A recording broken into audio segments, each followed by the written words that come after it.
Before we dive into this course, we're going to talk about what you'll need. We're going to be lifting weights, so you'll need access to gym equipment like free weights, resistance cables and resistance machines. Which means, for the most part, you'll need access to a gym.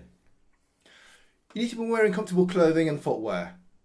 As we're going to be exercising, it's very likely we're going to get a little warm.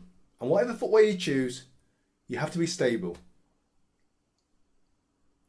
For a top, you could wear a t-shirt or a vest, any item of clothing that is breathable and that you're comfortable in. For your bottoms, you could wear shorts or tracksuit bottoms. Tack prefers shorts, while I like my tracksuit bottoms, but the main thing is that whatever you're wearing, you feel comfortable and that you have a good range of movement. Footwear is very important. As we're lifting weights, it's important to be stable. So, something with a fairly hard and flat surface.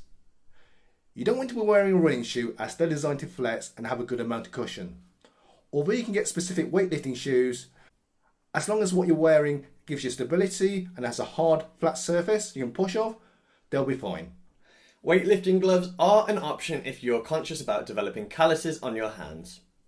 Gloves will help you get a better grip, but bear in mind that wearing gloves will give you a false sense of how good your grip really is. It's harder to improve your grip strength when you train with training gloves regularly. Having said that, if improving your grip strength isn't a priority and protecting your hands against blisters and calluses is, you may opt to get yourself some training gloves. Spending time exercising is only going to get you so far if you're not eating properly. So you'll find nutritional information on this course. We'll explain how you should be eating, what you should be eating and in what quantities. So to take advantage of this information, we recommend you get yourself some food scales. In the next lecture, I'll be explaining how to measure your progress. See you in the next lecture.